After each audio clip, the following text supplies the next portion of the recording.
It was a quiet morning in Mill Haven, the kind of morning where the world felt frozen in time. The air was crisp, the streets were empty, and the sound of birds seemed to echo just a little louder than usual. Emma Harding, a 30-year-old antiques enthusiast, had spent her day strolling through the town's flea markets, looking for something special to add to her collection. Little did she know, what she found would change her life forever. "Do you see this, David?" Emma called to her brother, who had reluctantly tagged along. She pointed to an ornate grandfather clock standing tall in the corner of an otherwise unremarkable booth.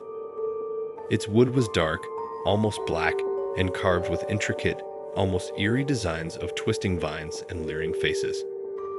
David gave her a step. "You don't need another clock, Emma. You already have, what, 5, maybe 6. Emma rolled her eyes. "It's not just a clock. Look at the craftsmanship. The detail on this one is incredible." She stepped closer, her fingers itching to touch the smooth, polished surface. The booth owner, an elderly man with deep-set eyes and a voice like gravel, shuffled over. "Ah, I see you've taken a liking to the old one," he said with a small smile. His teeth were yellowed, his grin unsettling. "How much?" Emma asked, her eyes fixed on the clock's face. Its hands were frozen at 12 o'clock, but the craftsmanship was mesmerizing. The Roman numerals glinted in the sunlight, almost as if they were made of gold. The old man chuckled softly. "It's a curious piece, isn't it? Been in my collection for years. I'm willing to part with it for $100. Emma blinked. That seemed cheap for something so unique. "What's the catch?" she asked, half joking, but the man's expression didn't change. "No catch," he said, his smile tightening. "But you must promise me one thing." Emma raised an eyebrow. "What's that?" "Don't wind it. Ever." David snorted. "Seriously? What kind of clock can't be wound?" The old man's gaze shifted to David, his smile faltering. "The kind that doesn't need to be. Trust me, miss. If you buy it, keep it as it is." Emma hesitated for only a moment. She loved the odd and mysterious, and this clock fit the bill perfectly. "Deal," she said, handing over the cash. "Good luck," the man said softly as she and David carried the clock to her car. His tone was sincere, but there was something about the way he said it that sent a shiver down Emma's spine. That night, Emma placed the clock in the corner of her living room. It loomed over the space, commanding attention in a way no other piece in her collection did. Its dark wood seemed almost alive in the dim light, and the faces carved into it appeared to watch her every move. David called as she was settling in for the evening. "Did you seriously bring that creepy thing home?" he asked, laughing. "It's not creepy," Emma said defensively. "It's art." "Whatever you say," David replied. "Just don't forget what the guy said. No winding." Emma laughed. "You're as bad as he is. It's just a clock, David. Good night." She hung up and turned her attention back to the clock. It was beautiful, yes, but also unsettling. The hands were still frozen at 12, and the air around it felt heavy. Shaking off the feeling, Emma decided to call it a night. But as she lay in bed, she couldn't shake the sensation that something was wrong. Her dreams were filled with shadows and whispers, voices calling her name, and the steady, rhythmic ticking of a clock. When she woke, she realized the sound wasn't part of her dream. The clock was ticking. Emma sat up in bed, her heart pounding. She hadn't wound it. How was it ticking? She crept into the living room, her footsteps silent on the carpet. The sound grew louder with each step, a steady, deliberate tick-tick-tick that seemed to echo in her ears. When she reached the clock, she hesitated, her hand hovering over the glass door. "Don't be ridiculous," she whispered to herself. "It's just a clock." She opened the door and stared at the pendulum swinging back and forth, impossibly smooth, as if it had always been moving. The hands, however, were still frozen at 12. That's weird, she muttered, her voice trembling.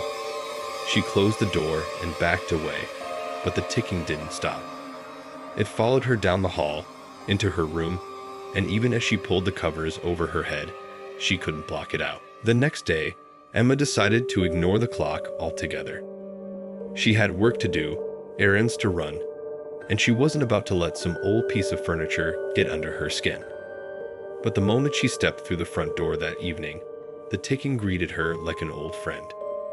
She marched up to the clock and glared at it. "Fine," she said aloud.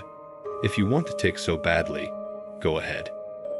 The words felt foolish the moment they left her mouth, but as she turned away, something caught her eye. The hands of the clock had moved. They now pointed to 11:59. Emma froze. She hadn't touched the clock since last night. How was it moving on its own? Her phone rang, startling her. She fumbled to answer it. "Hello." "Hey, it's David," her brother said. "You okay? You sound weird." Emma swallowed hard. "I think there's something wrong with the clock." David laughed. "Of course there is. It's cursed, remember." "I'm serious," she hissed. "It's ticking, and the hands are moving, and—" "Emma," David interrupted, his tone suddenly serious. "You didn't wind it, did you?" "No," she snapped, "but it's moving anyway." There was a pause on the other end of the line. "I'll come over tomorrow," David said finally. "But in the meantime, just leave it alone." Emma wanted to argue, to tell him to come over now, but the words wouldn't come. The ticking grew louder, drowning out her thoughts. "Okay," she whispered, "tomorrow." That night, Emma dreamed again. The shadows were darker, the whispers louder, and the clock was no longer ticking. It was speaking. It said her name over and over, each syllable drawn out like a chant. When she woke, her heart was racing, and her bedroom was cold as ice. She glanced at the clock on her bedside table. It was 3:15 a.m. She groaned and rolled over, but her eyes caught something in the doorway. The grandfather clock. It was standing there, silent and still, as if it had always been part of her room. Emma screamed. Over the next few days, the clock's behavior grew stranger. Emma tried to avoid it, but the ticking followed her wherever she went, even when she left the house. At night, she would wait to find it standing in different rooms, always perfectly centered, as if it belonged there. She started researching the clock, desperate for answers. Late one night, she stumbled upon an old article about a craftsman named Elias Grayson, who had been known for creating intricate timepieces in the late 1800s. One of his pieces, described as a cursed clock, had been the subject of dark rumors. The article detailed how the clock had been passed down through generations, leaving a trail of misfortune in its wake. Owners reported hearing whispers, seeing shadows, and even experiencing unexplainable time loss. Most chillingly, every owner had died under mysterious circumstances, with the clock always found nearby, its hands pointing to 12 o'clock. Emma's blood ran cold. The clock in the article sounded identical to hers. She glanced at the grandfather clock, its dark wood glinting in the dim light. The hands were moving slowly, ticking closer to 12 o'clock. "No," she whispered, slamming her laptop shut. "This can't be real." But deep down, she knew it was. The next morning, Emma called David. "I need your help," she said, her voice trembling. "We have to get rid of it." David didn't argue. He showed up an hour later with a truck and a determined look. "Let's do this," he said, grabbing the clock's edges. "This thing weighs a ton. Help me out." Together, they wrestled the clock out of the house and into the truck bed. As they drove to the flea market, Emma felt a weight lifting off her chest. The ticking was gone, and for the first time in days, she felt like she could breathe again. When they arrived, the old man who had sold her the clock was nowhere to be found. "Great," David muttered. "Now what?" Emma stared at the clock, unease creeping back in. "Let's just leave it here," she said. "Someone else can deal with it." David shrugged, and they unloaded the clock, leaving it in the corner of the market. As they drove away, Emma couldn't shake the feeling that it wasn't over. That night, she slept deeply for the first time in a week. But when she woke the next morning, the clock was back. It stood in the corner of her living room, its face gleaming, its hands pointing to 11:59. Emma screamed, the sound ripping from her throat. Her phone buzzed on the coffee table, and she grabbed it, her hands trembling. "David," she cried. "It's back. It's..." A low, guttural voice interrupted her. "Time's almost up, Emma." The phone slipped from her grasp, shattering on the floor. The clock's hands moved to 12 o'clock. The room plunged into darkness. When Emma opened her eyes, the room was still shrouded in darkness. It wasn't just the absence of light. It felt thick, oppressive, like a living thing pressing against her. She stumbled to her feet, her heart racing. The grandfather clock loomed in the corner, its face glowing faintly. The hands were no longer moving. They had stopped at 12 o'clock. "David," she shouted, her voice echoing unnaturally in the silence. She picked up her shattered phone, but the screen was dead. No service. No light. Nothing. Suddenly, a whisper filled the room, low and raspy, like dry leaves brushing against one another. "Emma." She spun around, her breath catching in her throat. "Who's there?" she demanded, her voice trembling. The whisper came again, closer this time. Tick, tock. Emma backed away, her eyes darting around the room. Shadows moved along the walls, shifting and twisting like smoke. The carved faces on the clock seemed to leer at her, their expressions grotesque and mocking. "I didn't wind you," she cried, her voice breaking. "You're just a clock. You can't." The whisper erupted into a chorus of voices, overlapping and growing louder. "Time is fleeting. Time cannot be escaped. Time is ours." Emma clapped her hands over her ears, but it didn't help. The voices were inside her head, clawing at her thoughts. She stumbled backward and bumped into the clock. The instant her hand touched its surface, the world shifted. Emma found herself standing in a cold, gray room. The walls were lined with clocks of every shape and size, their faces all frozen at 12 o'clock. The air smelled of dust and decay, and the floor beneath her feet felt slick and uneven, like polished stone. "What is this?" she whispered, her voice echoing unnaturally. A figure emerged from the shadows. It was tall and thin, draped in tattered robes that seemed to flow like smoke. Its face was hidden beneath a hood, but its eyes burned like embers in the darkness. "Emma Harding," the figure said, its voice a deep, resonant growl. "You have taken what is not yours." Emma's knees buckled, and she sank to the ground. "I didn't know," she cried. "I didn't know it was cursed." The figure tilted its head, studying her. "Ignorance does not absolve you. Time is a force beyond comprehension. It cannot be owned, only borrowed. And you have borrowed too much." "What do you want from me?" Emma asked, her voice barely audible. The figure gestured toward the clocks on the walls. Each clock represents a life, frozen in its final moment. You stand on the brink of joining them. "No," Emma shouted, scrambling to her feet. "I don't want this. Take the clock back. I don't care about it anymore." The figure's eyes burned brighter. "It is not that simple. The clock has chosen you. Until its purpose is fulfilled, it will remain bound to you." Emma's mind raced.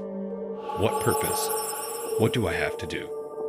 The figure reached into its robes and pulled out a small, golden key. It extended the key toward her. "Wind the clock," it said, "and your questions will be answered." Emma hesitated.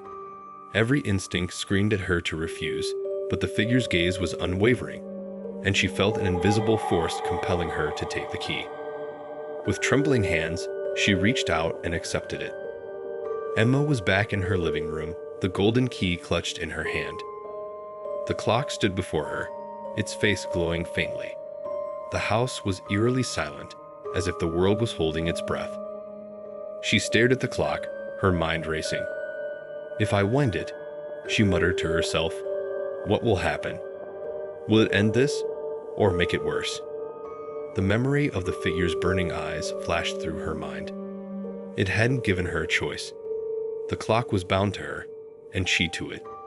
Taking a deep breath, Emma inserted the key into the clock's winding mechanism. The metal felt cold and heavy, as though it resisted her touch. She turned it slowly, the gears inside grinding to life. As the clock began to tick, the room seemed to shift. The walls wavered like heat mirages, and the air grew thick and heavy. The carved faces on the clock seemed to move, their mouths opening and closing as if they were whispering. Suddenly, the clock chimed. A deep, resonant sound that reverberated through her very bones. Emma stumbled backward, her hands covering her ears. The chime grew louder and louder, each note shaking the house. When the final chime rang out, the world went silent. Emma opened her eyes and found herself standing in a small, dimly lit workshop. The air was filled with the scent of wood and varnish, and the sound of tools clinking echoed softly. A man stood at a workbench, hunched over a half-finished clock. "Arthur Grayson," Emma whispered, recognizing him from the article she had read. The man turned, his expression weary but kind. "You shouldn't be here," he said, his voice tinged with sadness. Emma sat on the floor, her back pressed against the couch, clutching her phone in one hand and the golden key in the other. Her heart raced as she stared at the clock, its hands inching closer and closer to midnight. She felt trapped, as though the room itself was closing in on her. Every tick of the clock seemed to echo in her skull, a relentless reminder of the decision she had to make. Her phone buzzed again. Another message from David. "Answer me, Emma. I'm on my way." Emma swallowed hard and typed back with trembling fingers. "Don't come here. It's not safe." She hit send and immediately regretted it. She didn't know what was safe anymore. The clock had pulled her into its web, and now it felt as though everything around her was slipping away. The ticking grew louder, almost deafening, and then, suddenly, it stopped. The silence was so abrupt, so absolute, that it made her ears ring. She froze, staring at the clock as the air in the room grew colder. Frost began to creep across the windows, and her breath came out in visible puffs. Then, a voice spoke. It was low and hollow, like the sound of wind through a graveyard. "Emma, your time is nearly gone." She jumped to her feet, her eyes darting around the room. "Who's there?" she demanded. Her voice trembled, but she forced herself to stand tall. "Show yourself." The shadows in the room began to shift and coalesce, forming into a tall, hooded figure. It was the same one she had seen in the gray room with the frozen clocks. Its ember-like eyes burned through the darkness. "You have meddled with forces you do not understand," the figure intoned. "The clock has claimed you, and now you must fulfill its demand." Emma gripped the golden key tighter. "What demand? What does it want from me?"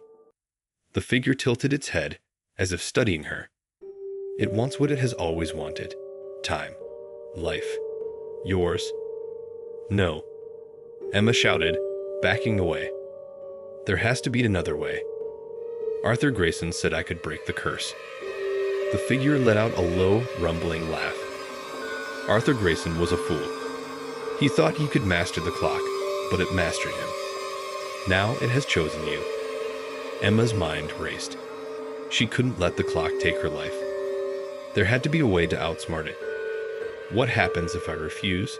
she asked, her voice barely above a whisper. The figure's eyes flared. "Refuse, and the clock will take not only your time, but the time of those you love. It will consume them, one by one, until there is nothing left." Emma's stomach twisted. David, her friends, her family. She couldn't let the clock hurt them. But how could she fight something so powerful, so ancient. The figure stepped closer, its presence filling the room. The choice is simple. Sacrifice yourself or watch as the clock devours all. Emma's mind reeled. She had no idea what to do, but she knew she couldn't give up. "You're lying," she said, though the words felt hollow. "There's always another way." The figure didn't respond.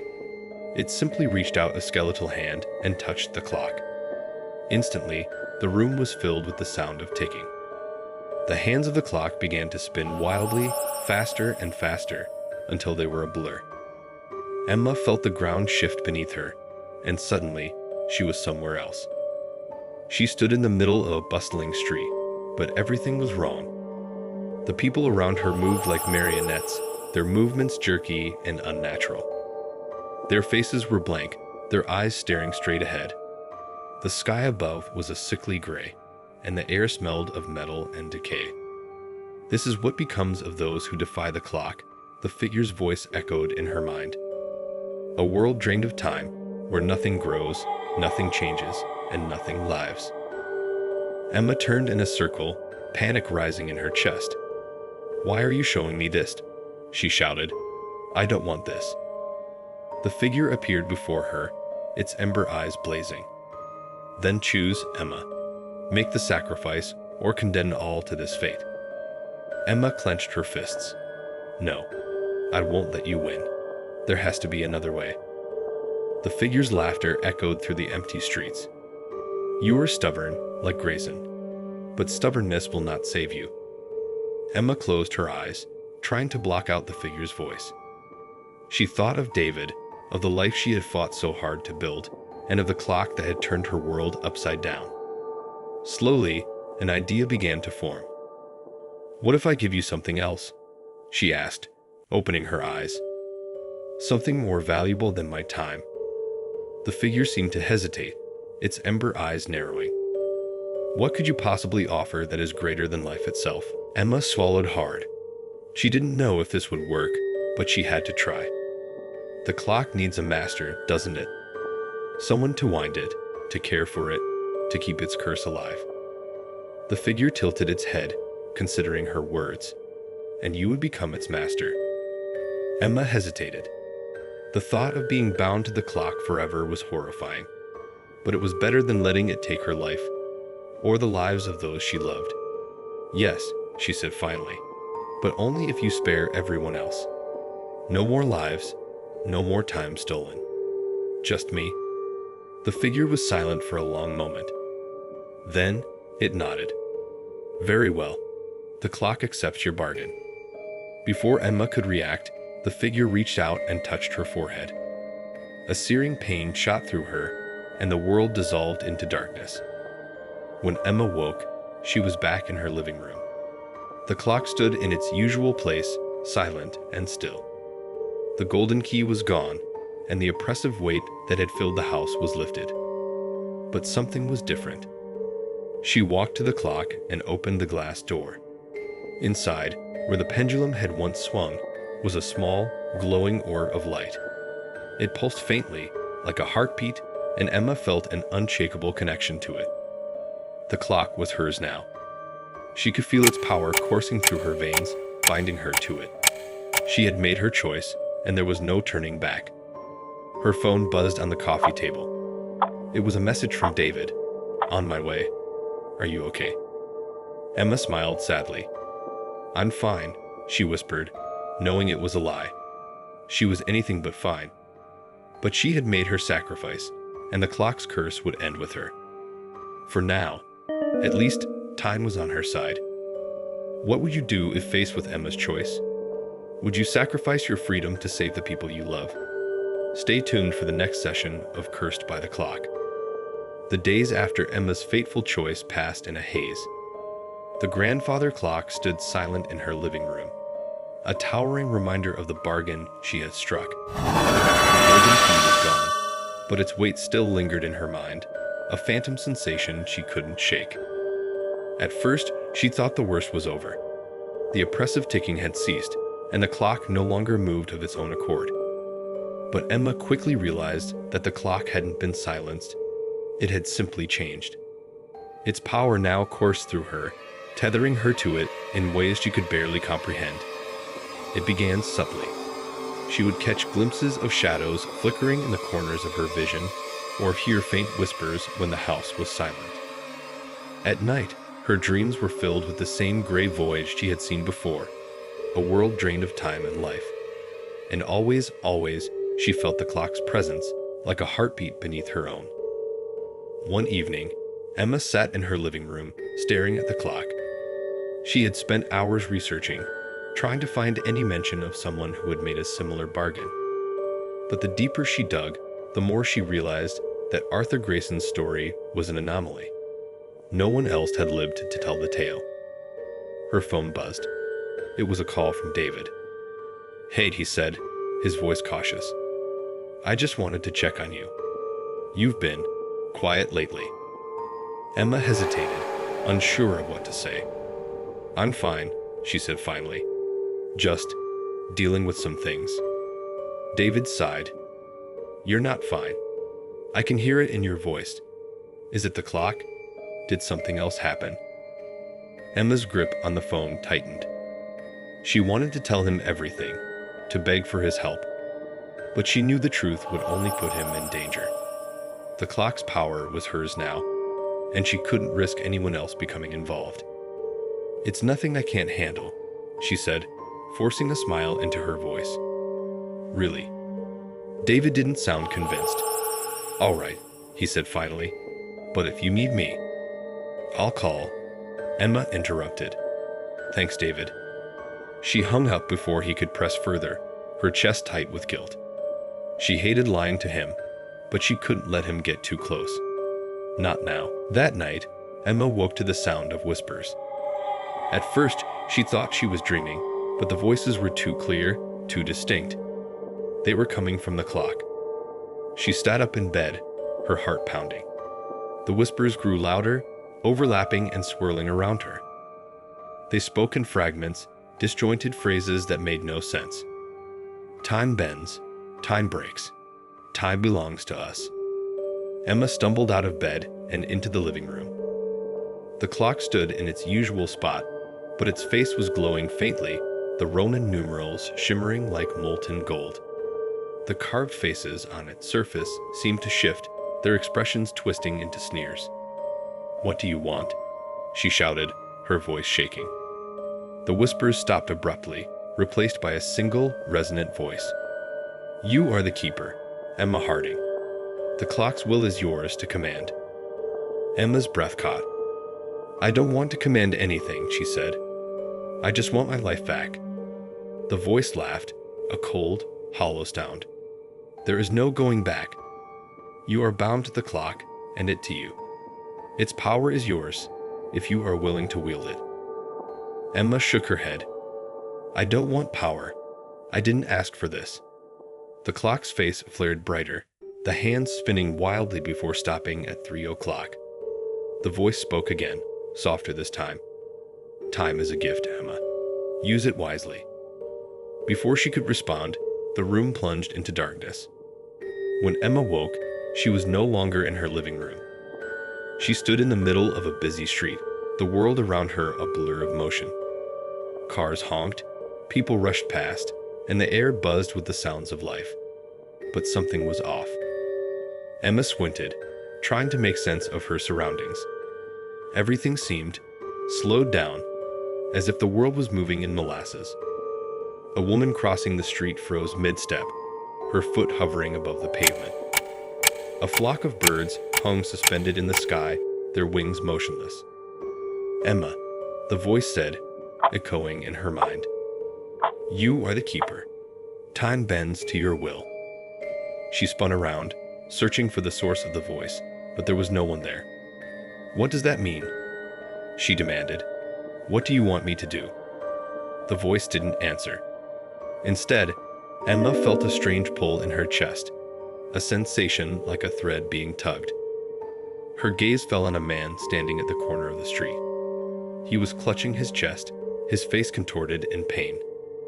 Emma took a step toward him, and the pull grew stronger. Instinctively, she raised her hand, and the world around her seemed to shift. Time lurched forward, and the man collapsed to the ground, his body convulsing. "No," Emma shouted, running to him. "I didn't mean to." The voice interrupted her.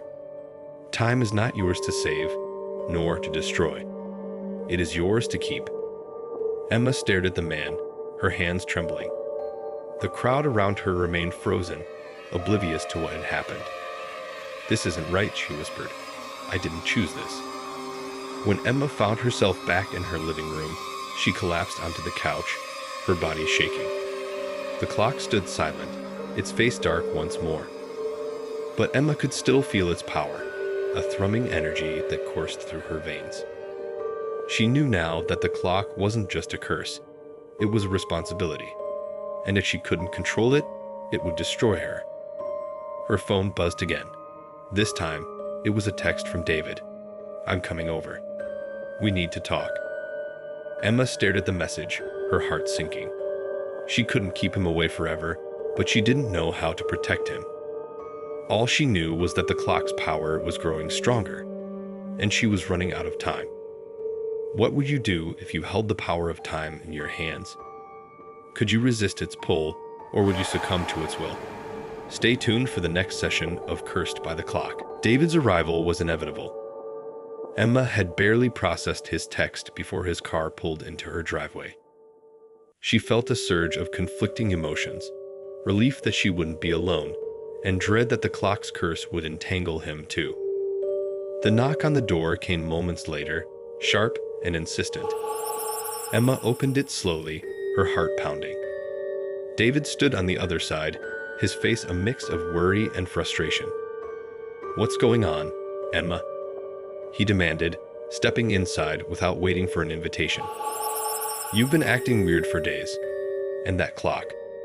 Don't touch it," Emma snapped, cutting him off. Her voice came out harsher than she intended, but the thought of him near the clock made her stomach twist. David froze, his eyebrows shooting up. "Okay," he said slowly. "But you've got to tell me what's happening. You're scaring me."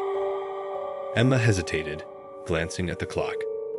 It stood in its usual place, silent and still, but she could feel its presence like a shadow over her. "It's cursed," she said finally, her voice barely above a whisper. David frowned. "What are you talking about?" Emma sat down on the couch, her hands gripping her knees. She told him everything. How the clock had started ticking on its own, the strange visions, the encounter with the hooded figure, and the bargain she had made. She left nothing out, her words tumbling over each other in a desperate rush. When she finished, David stared at her in stunned silence.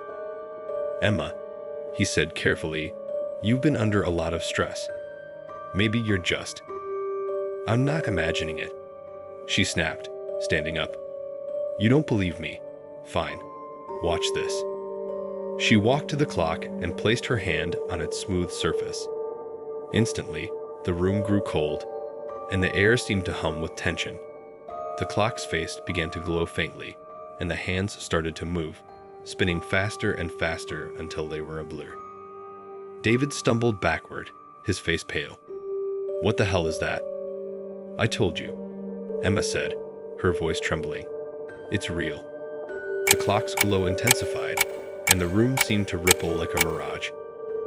Emma yanked her hand away, and the glow faded. The clock's hands stopped spinning, settling back at 11:59. David stared at her, his chest rising and falling rapidly. "Okay," he said finally. "I believe you. But what are we supposed to do about it?" Emma sank back onto the couch, burying her face in her hands. "I don't know," she whispered. "It's bound to me now. I can feel it. I don't think I can get rid of it." David sat down beside her, his expression softening. "We'll figure it out," he said. "There has to be a way to break the curse." Emma shook her head. "The clock doesn't just take time. It manipulates it. I think it can take lives too. I saw it happen." David's jaw tightened. "Then we'll stop it. Whatever it takes." That night, Emma and David sat together in the living room, poring over the research Emma had gathered. They found references to cursed objects, time manipulation, and ancient rituals, but nothing that offered a clear solution. As the hours ticked by, Emma's exhaustion deepened. The clock remained silent, but its presence loomed over her, a constant weight on her mind. Finally, David closed his laptop with a frustrated sigh. "This isn't getting us anywhere," he said. "Maybe we should." The lights flickered, and the air grew cold. Emma and David both froze, their eyes darting to the clock. Its face was glowing again, brighter this time, and the hands were spinning wildly. A low, resonant voice filled the room. "Time is running out." Emma stood, her heart pounding. "What do you want from me?" she shouted. The voice didn't answer. Instead, the room began to warp and shift. The walls wavered, and the furniture dissolved into shadows. Emma felt a sickening pull in her chest, and then she and David were somewhere else. They stood in a vast, empty void. The ground beneath them was cold and hard, like stone, but the space around them was infinite and dark. Clocks of every shape and size floated in the air, their faces glowing faintly. Each one ticked in unison, the sound echoing endlessly. "Where are we?" David whispered, his voice tight with fear. "The clock's domain," Emma said, her voice hollow. "This is where it takes you." A figure appeared before them, its ember eyes burning through the darkness. The hooded figure raised a hand, and the clocks around them began to chime, their notes dissonant and haunting. "Emma Harding," the figure intoned, "you have brought another into the clock's realm." "Let him go," Emma shouted. "This has nothing to do with him." The figure tilted its head. "He is here because of you. His time is now entwined with yours." David stepped forward, his fists clenched. "I don't care what this is. Let her go. Take me instead." Emma grabbed his arm. "No, you don't know what you're saying." The figure's laughter echoed through the void. "Sacrifices are meaningless here. The clock claims what it is owed."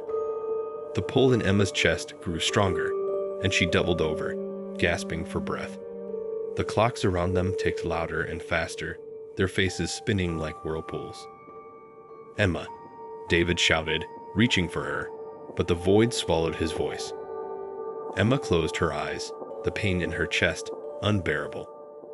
She could feel the clock's power surging through her, threatening to consume her.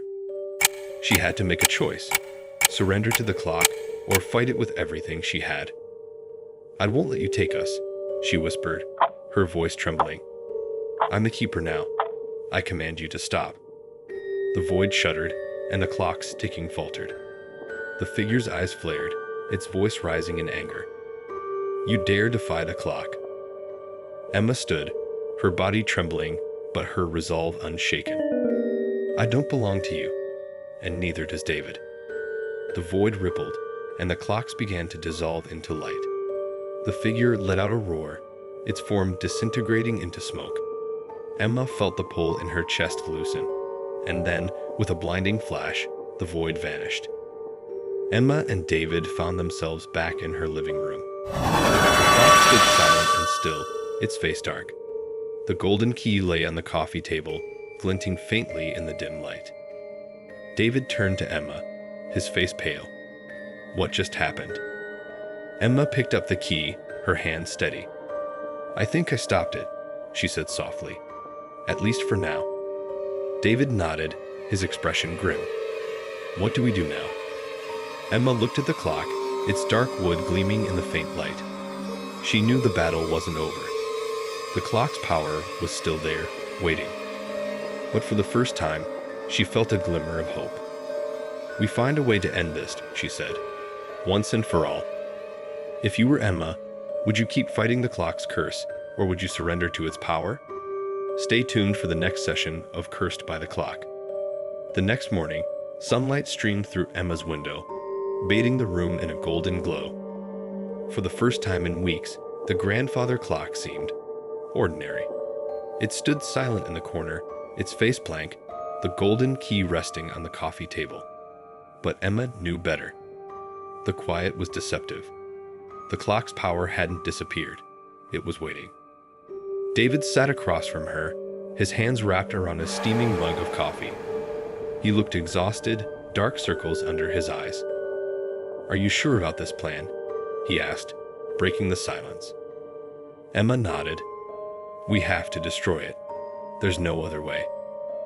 David frowned, glancing at the clock. "If it's really as powerful as you say, won't it fight back?"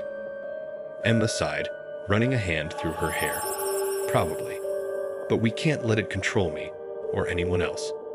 We have to try." She'd had spent the entire night researching ways to break curses and destroy powerful objects. Every source seemed to agree on one thing. Destroying an artifact like the clock would require more than brute force.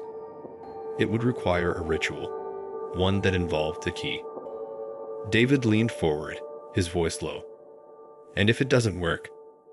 Emma looked at him, her jaw tightening. "Then we'll deal with whatever comes next. But we can't just sit here and do nothing." By midday, they had everything they needed: candles, salt, and a small, fireproof cauldron. The ritual would require invoking the clock's power one last time, channeling it into the key, and then destroying the key itself. It sounded simple, but Emma knew it wouldn't be. They set up in the backyard, away from the confines of the house. The open air felt safer, though Emma wasn't sure why. The clock had already proven it could reach her anywhere. As they lit the candles and spread the salt in a protective circle, Emma's nerves frayed. The key sat in the center of the circle, gleaming in the sunlight. The clock was still inside, untouched since the previous night, but its presence loomed over them like a storm cloud. "Ready?" David asked, his voice steady but his hands shaking. Emma nodded, stepping into the circle. She took a deep breath, then held her hands over the key. "Let's do this." As Emma began the ritual, chanting the words she had found in a dusty, obscure book, the air around them grew colder. The wind picked up, swirling leaves and dirt into the circle. The candles flickered but didn't go out, their flames holding steady against the growing gale. The key began to glow, its golden surface pulsing with light. Emma's voice faltered as a low, guttural sound echoed through the air. It was the same voice she'd heard in the void, the clock's voice. "Foolish girl," the voice hissed, reverberating through the air. "You cannot destroy me. I am time itself." Emma clenched her fists, forcing her voice to steady. "You're just a thing. You don't own me, and you don't control me." The wind grew stronger, and the ground beneath the circle trembled. Shadows stretched across the yard, coalescing into the hooded figure. Its ember eyes burned brighter than ever, fixed on Emma. "You will regret this," the figure growled. "The clock cannot be destroyed. You are bound to it, now and forever." David stepped closer to the circle, his face pale. "Emma, are you sure this is a good idea?" "It's the only idea," she shouted, her voice rising over the wind. She grabbed the key, its surface burning hot, and held it high. "If you're so powerful, stop me." The figure roared, and the shadows surged forward, slamming into the edge of the salt circle. The barrier held, but cracks appeared in the ground, glowing with an eerie red light. Emma gritted her teeth and threw the key into the cauldron. "Now, David, the fire." David hesitated for only a moment before tossing a lit match into the cauldron. The flames roared to life, consuming the key in an instant. The glow from the key intensified, then exploded outward in a blinding flash of light. The wind stopped. The shadows disappeared. The air grew still. Emma opened her eyes, blinking against the sudden quiet. The cauldron was empty, the key reduced to ash. The salt circle was undisturbed, and the candles had burned down to stubs. "It worked," David said, his voice filled with disbelief. "Emma, it actually worked." Emma looked toward the house. The clock was gone. Not broken or burned, just gone, as if it had never existed. Relief flooded through her, and for the first time in weeks, she felt truly free. But as she turned to David, she noticed something strange. His face was frozen in an expression of joy, but he wasn't moving. The world around her was perfectly still, silent, unmoving, and wrong. "No," Emma whispered, her heart sinking. "No, no, no." The voice returned, soft and mocking. "Time bends to no one, Emma. The clock is gone, but its power remains. You are its keeper, forever." Emma screamed, the sound echoing in the frozen world. She had destroyed the clock, but the curse had not been lifted. Instead, it had become part of her. David remained frozen, his smile unchanging. The world around her was a still life, an eternal moment suspended in time. Emma dropped to her knees, her hands trembling.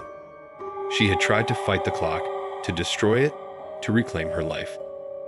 But in the end, time had won. And now, she was its prisoner.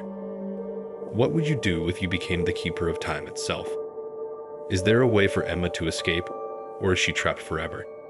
Stay tuned for the next session of Cursed by the Clock. Emma sat motionless in the eerie stillness of the frozen world, her mind racing. The yard, her house, even the sky, it was all suspended in an unending moment. David remained beside her, his face locked in a frozen expression of relief. The ash from the burned key floated in midair, caught in an eternal pause.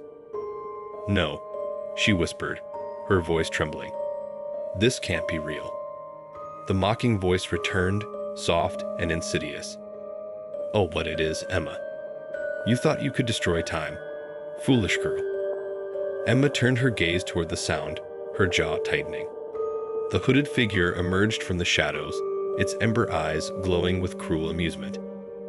This time, its form was more defined, almost human, yet it seemed to flicker at the edges, as though it were only partially real.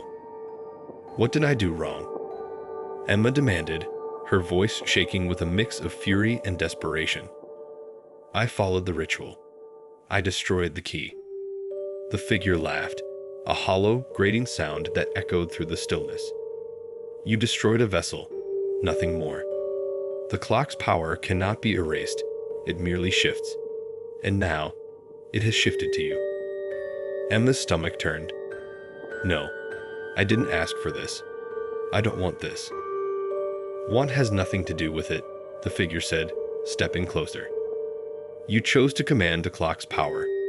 You accepted the role of keeper. And now, time bends to your will, but you will never escape it." Emma's hands curled into fists. "Then I'll fight it. I'll find a way to break this curse, even if it kills me." The figure tilted its head, its eyes narrowing. "You misunderstand, Emma. You are no longer alive in the way you once were. You exist outside of time, as does everything around you. You cannot die, and you cannot leave." The weight of the figure's words crashed over her like a tidal wave. Emma sank to her knees, her chest heaving. "No," she whispered. "There has to be a way. There has to be." The figure leaned closer, its ember eyes boring into hers. "There is a way," it said softly, "but it will cost you everything." Emma looked up, her gaze desperate. The figure straightened, its form flickering like a dying flame. "You must relinquish your humanity entirely. Embrace the clock's power, become one with it, and take my place as the master of time." Emma's breath caught in her throat. "Take your place? What does that mean?" "I was the keeper before you," the figure said, its voice tinged with bitterness. "Bound to the clock, tasked with maintaining the balance of time. But my time is done, and the clock has chosen you as my successor." Emma's mind reeled. "You're saying this was all planned, that I never had a choice?" "The clock does not choose lightly," the figure replied. "Your choices led you here. And now, you must decide, remain trapped in this frozen moment, or accept your destiny and take the mantle of keeper." Emma's pulse pounded in her ears. The thought of giving up her humanity, her very sense of self, was horrifying.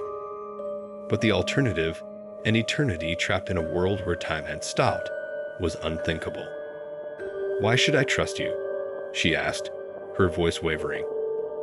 "How do I know this isn't another trick?" The figure chuckled darkly. "You don't, but the clock's power is already within you. Deny it, and you will wither in this place, a shadow of what you once were. Accept it, and you will have the power to shape time itself." Emma looked down at her hands. She could feel the clock's power, a strange, thrumming energy that seemed to pulse in her veins. It terrified her, but it also called to her, tempting her with promises of control, of freedom. She turned to David, his frozen form a painful reminder of everything she stood to lose. "If I take your place," she said slowly, "will time start moving again? Will they all be free?" The figure nodded. "Yes, the world will return to its natural flow, but you will no longer be a part of it." Tears streamed down Emma's face as she turned back to the figure. "And if I refuse?" The ember eyes flared. "Then you will remain here, trapped in a prison of your own making. Alone. Forever." Emma's chest heaved as she struggled to breathe. Every instinct screamed at her to fight, to find another way. But deep down, she knew there was no other way. The clock's power was too great, too insidious. If she didn't take control, it would destroy everything. "I'll do it," she said finally, her voice barely audible. "I'll take your place."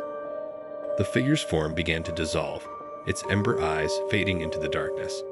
"So be it." The air around Emma shifted, and the world seemed to ripple.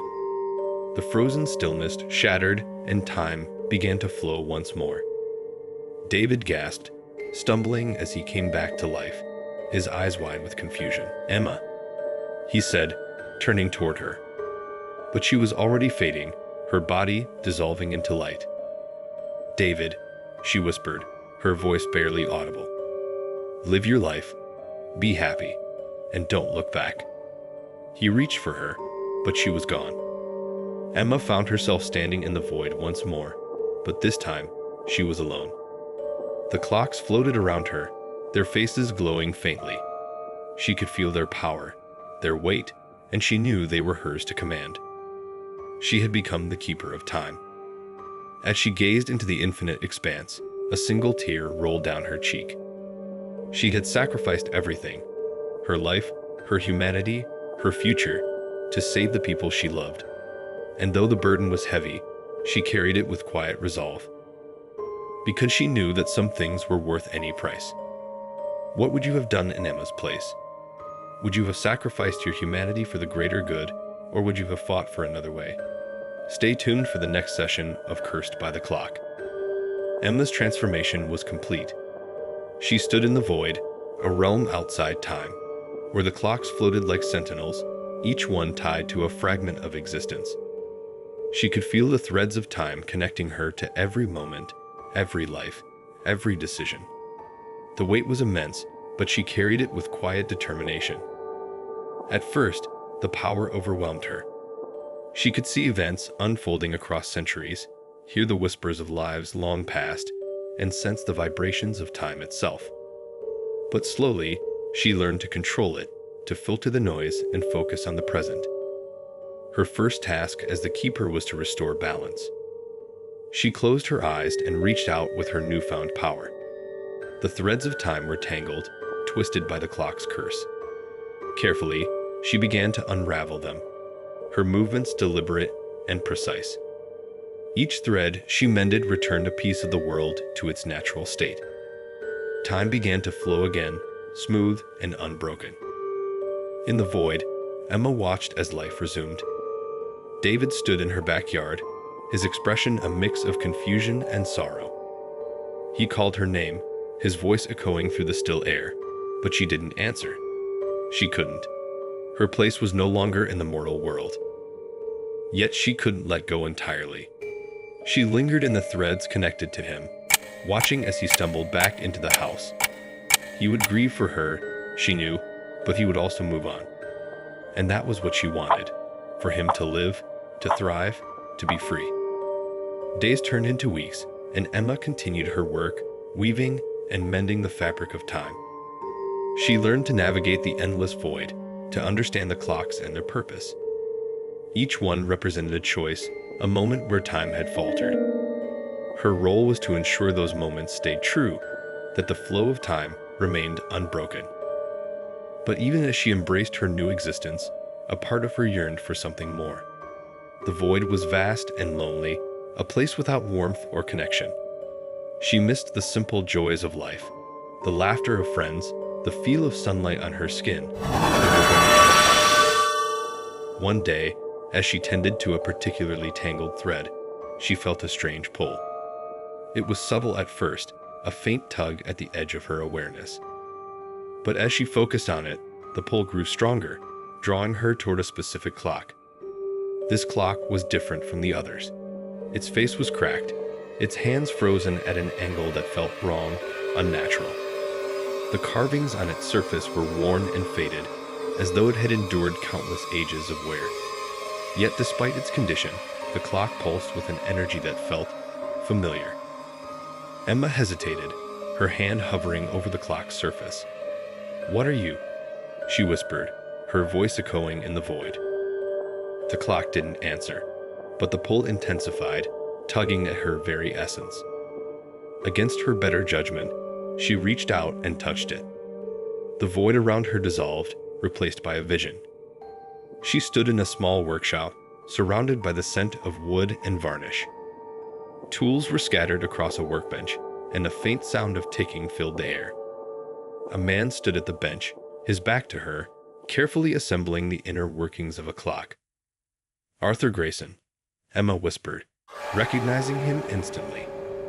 The man turned, his face lined with age and exhaustion.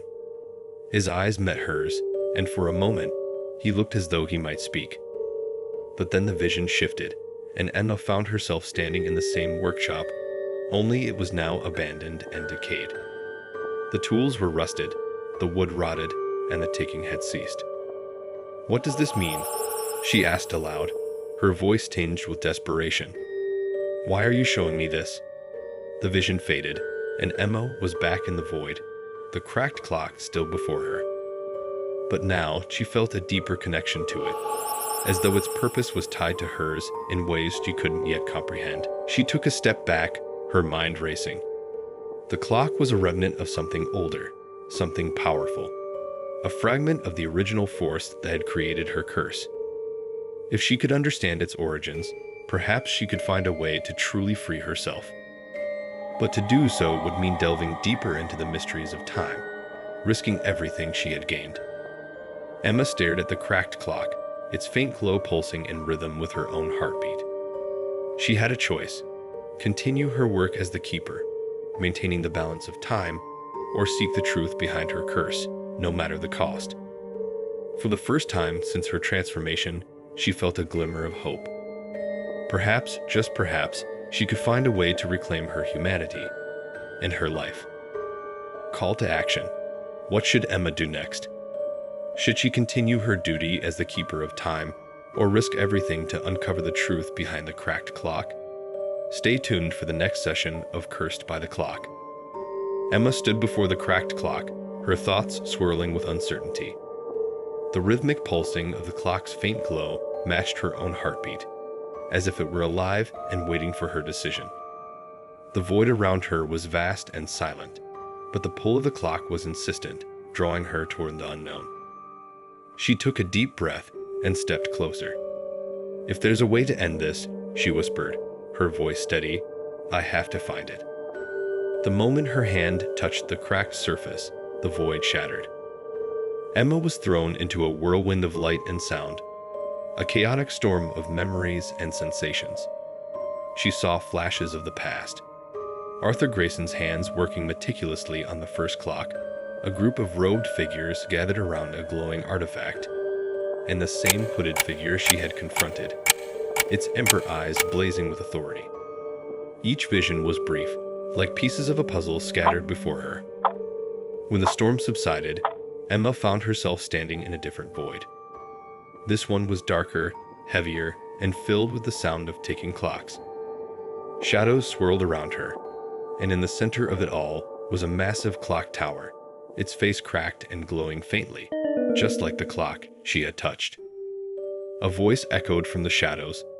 It was deep and ancient, filled with power.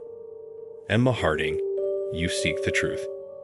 She turned, searching for the source of the voice. "Who are you?" she demanded. "What is this place?" "I am the architect," the voice replied. "The creator of time and flow, the force behind the clocks you now command. You have touched upon the remnants of my work, and now you stand at the heart of the curse." Emma's pulse quickened. "You created the curse. Why? What is this all for?" The architect's voice was calm but unyielding. "Time is not a gift, Emma. It is a construct, a fragile balance that must be maintained. The clocks were created to preserve that balance, to keep the threads of existence from unraveling. But with power comes corruption. The clock you touched was broken long ago, its purpose twisted. That corruption spread, infecting all who came into contact with it." The room erupted into chaos as Emma faced the Guardian. The air was alive with the sound of ticking clocks, their erratic rhythms forming a discordant symphony. Shadows lashed out like tendrils, seeking to ensnare her, but she stood her ground, the clock's power surging through her veins. The Guardian's ember eyes burned brighter as it raised a hand, commanding the shadows. "You are nothing but a vessel, Emma Harding," it growled. "You cannot hope to master what you do not understand." Emma clenched her fists, her voice steady despite the chaos. "I don't need to understand. I just need to end this." The threads of time that Emma had come to recognize swirled around her, shimmering like strands of light. She reached out, her hands moving instinctively, weaving the threads into a barrier. The shadows struck against it, recoiling with an ear-splitting hiss. The Guardian roared, its form flickering like a flame caught in a storm. "You defy the natural order. The clock must remain." Emma took a step forward, her gaze fixed on the fractured clock behind the Guardian. Its glow pulsed erratically, and the air around it seemed to ripple, as if reality itself was unstable. "The clock is a curse," she said, her voice resolute. "It's caused nothing but pain, and I'm going to end it." The Guardian lunged, its form twisting into a massive, shadowy beast. Claws of darkness swiped at her, tearing through the threads of time she had woven. Emma stumbled back, her barrier faltering, but she refused to give up. Focusing her energy, she reached deeper into the clock's power. The threads around her responded, wrapping around the Guardian like chains. The beast snarled and thrashed, but Emma held firm, tightening the threads with every ounce of strength she had. "You can't hold me forever," the Guardian snarled, its ember eyes flaring. "I don't need forever," Emma shot back. With a final surge of power, she hurled the Guardian across the room. It slammed into the wall, the impact shaking the tower. Breathing hard, Emma turned her attention to the fractured clock. Its glow had dimmed slightly, but it still pulsed with an ominous light. She approached it cautiously, her heart pounding. "What now?" she muttered. The architect's words echoed in her mind. "To end the curse, you must confront the corruption at its source." She reached out and touched the clock's cracked surface. The instant her fingers made contact, a searing pain shot through her, and the world around her dissolved. Emma found herself in a swirling void of light and shadow. Fragments of memories, hers, Arthur Grayson's, and countless others, floated around her. Each one was tied to the clock, its power weaving through their lives like an unrelenting thread. In the center of the void, a dark mass pulsed and writhed. It was the source of the corruption, a manifestation of the clock's twisted power. Its form shifted constantly, a chaotic blend of shapes and colors that defied logic. Emma steeled herself and stepped forward. The dark mass seemed to sense her presence, turning its attention toward her. A deep, guttural voice emanated from it, filled with malice. "You dare to challenge me? I am the heart of time. I am eternal." Emma clenched her fists, the threads of time swirling around her. "You're not eternal. You're a mistake, and I'm here to fix it." The dark mass lashed out, tendrils of shadow streaking toward her. Emma dodged and countered, weaving the threads into a shield. The battle was unlike anything she had faced before, chaotic and overwhelming, the very fabric of existence shifting with every move. But Emma refused to back down. She could feel the power within her, a force that was both terrifying and exhilarating. She wasn't just fighting for herself, she was fighting for everyone who had suffered because of the clock. With a burst of energy, Emma threw the threads toward the dark mass, entangling it. The tendrils writhed and hissed, but Emma didn't let go. She pulled the threads tighter, forcing the corruption to shrink, to weaken. "You are nothing without me," the dark mass roared, its voice cracking with desperation. "I'm more than you'll ever be," Emma shot back, her voice steady. "You've controlled people for too long. It ends here." What would you do if faced with Emma's choices? Would you embrace the power to control time or fight to set it free, even at great personal cost? Let me know your thoughts on the conclusion of Cursed by the Clock. Did Emma's journey inspire you, or would you have taken a different path? Stay tuned for more stories of mystery, power, and impossible decisions. Or let me know what kind of adventure you'd like to explore next. The threads glowed brighter, their light piercing through the darkness. The mass let out a final, ear-splitting scream before collapsing in on itself. The void around her trembled, then shattered like glass. Emma gasped as she found herself back in the tower. The fractured clock stood before her, its glow fading. The room was eerily silent, the oppressive weight of the curse lifted. She reached out one last time, her hand trembling. With a deep breath, she placed her palm on the clock's face and whispered, "It's over." The clock disintegrated beneath her touch, its shards dissolving into light. The tower began to crumble, but Emma felt no fear. She closed her eyes as the light enveloped her, carrying her away. When she opened her eyes, she was standing in her living room. The grandfather clock was gone, and the air was warm and still. For the first time in weeks, there was no ticking, no whispers, no shadows, just peace. Emma collapsed onto the couch, tears streaming down her face. She had done it. The curse was broken. Her phone buzzed, and she picked it up with shaking hands. It was a message from David. "Hey, just checking in. Everything okay?" Emma smiled through her tears and typed back, "Everything's fine, finally." The weight of the clock was gone, but its lessons remained. Emma had faced time itself and emerged victorious, not because she sought power, but because she refused to let it define her. And for the first time, in what felt like an eternity, Emma was free.